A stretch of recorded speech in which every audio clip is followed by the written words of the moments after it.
we doing? How's it going? Good job. Jalen, with all the responsibility that you have at the line of scrimmage with pre-snap and identifying things and protections, I mean, how much has the experience of going against Todd Bowles almost every year kind of helped you? Well, I think from a, you know, bigger perspective, I think, you know, he's got a lot of tools and a lot of things in his system and what he does that is very challenging, and that's what makes them such a great team and a great defense. So, being knowing all of those things he has available, you know, you just really want to, you know, trust the rules and trust the preparation of everything that you have. But, you know, just pointing out this is a really good team, a really good defense, well coached, and it's always a competitive environment going down there. He's put you at a high rate over the 5 games that you've played, increasingly so over the last 3.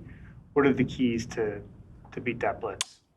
Well, it's just you look inward. You look inward, like everything that I've said the last couple weeks. You know, it's about controlling what you can, being on the same page, and ultimately executing at a high level.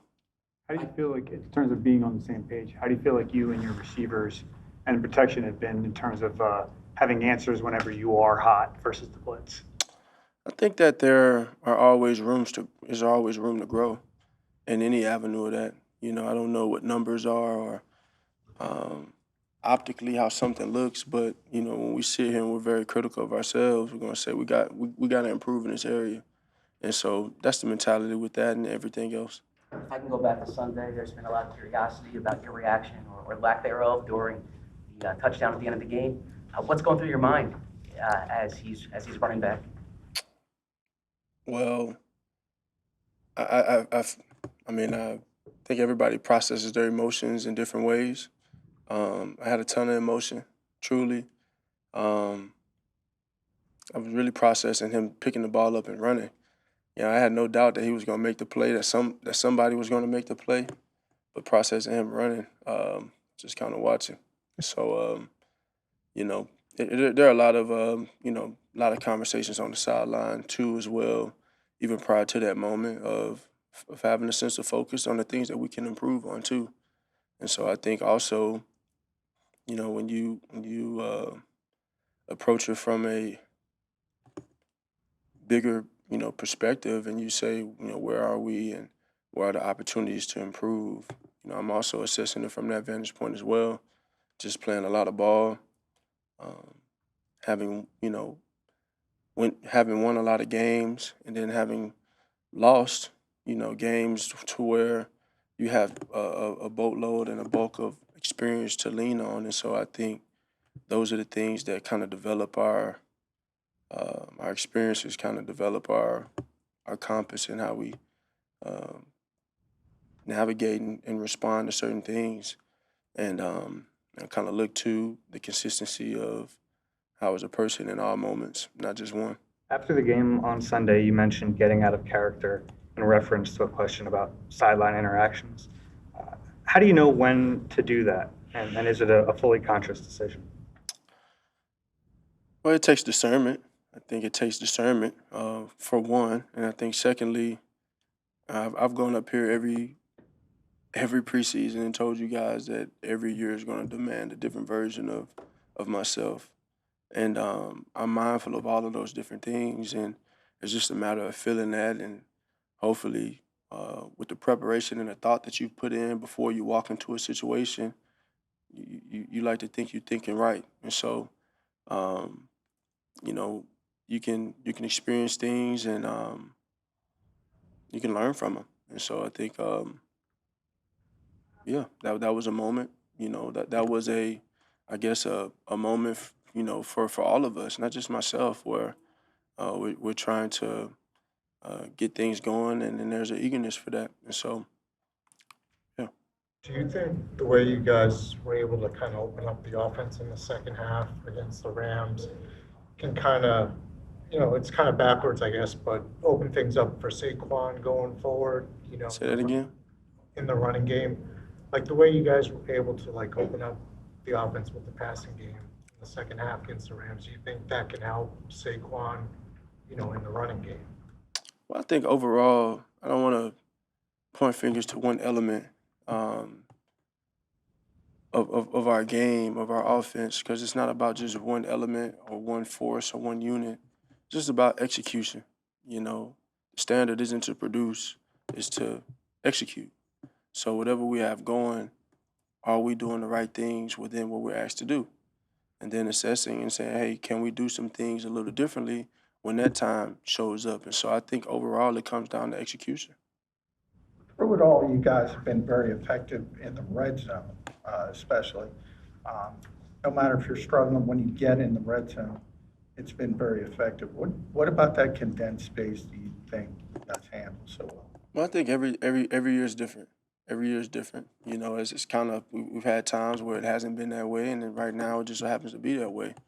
And so I think for us as a team, we're just kind of approaching that with the diligence. And I think we've kind of been in moments where we've had to figure something out, and we've been able to show up in those moments in the red zone and take advantage of some good opportunities. And so we definitely have a eagerness and some urgency to fill the gaps within our game right now as we continue to grow into the type of team we want to be.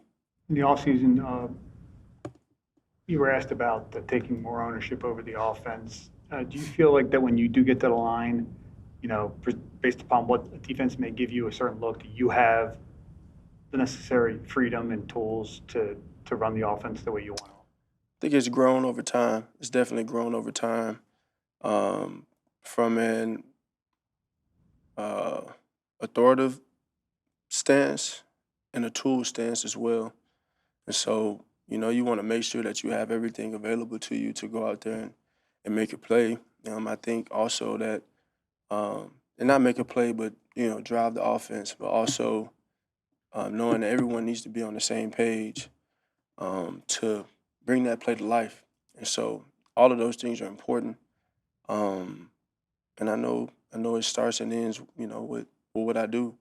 And so you embrace that. I embrace the ownership that comes with it, the responsibility that comes with what we do. At the same time, it takes all 11 on the field, nothing more than that. And so if we can all 11 be on the same page, if we are taking in and soaking in, what we're being taught and instructing it in a way where it's received, that's true alignment. What up on that? It would seem no huddle would kind of correspond with that in that you get to the line quicker, defensive personnel doesn't change. You guys were productive out of no huddle. Is that something you think you can do more often? It's not necessarily a no huddle thing. I wouldn't say that. So I think it's just going out there and playing, and playing a good brand of ball.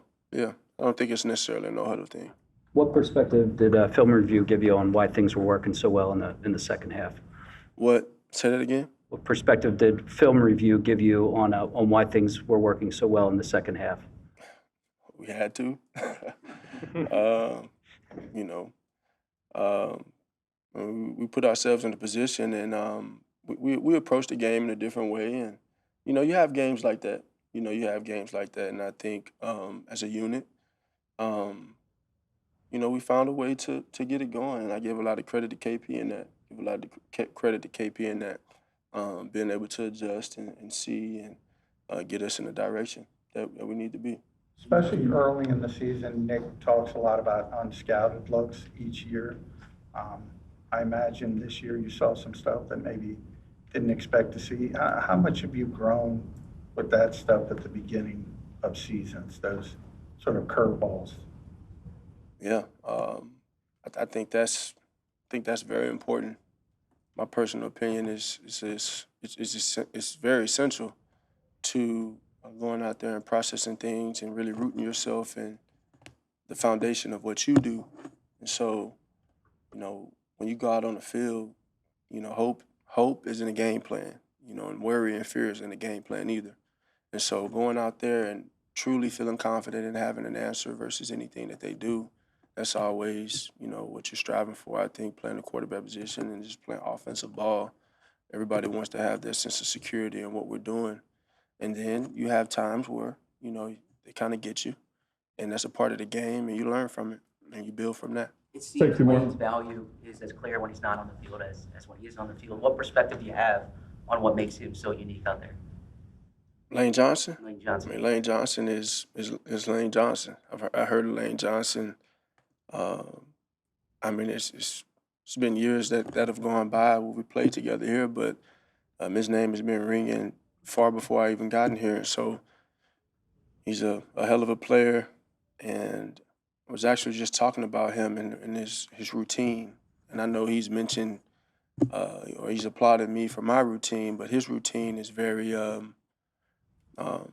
very, very, very intentional. And he's very consistent. He's very disciplined, and I think that those habits show up in his game. And so he's been able to do that and take the coaching and be able to grow and evolve and age in a different way than everyone else. So it's just a lot of credit to him. And I wouldn't be able to mention him without mentioning Fred and the way he stepped in, because that's something that he was able to do in the past. And so, we're all excited to have him back. Last one. When it comes to games with extreme heat, what do you find works best for you to maximize your performance? Yeah, I go out there and play. I don't want to make it more than what it is. Cool. Thanks, Jalen. Thank you.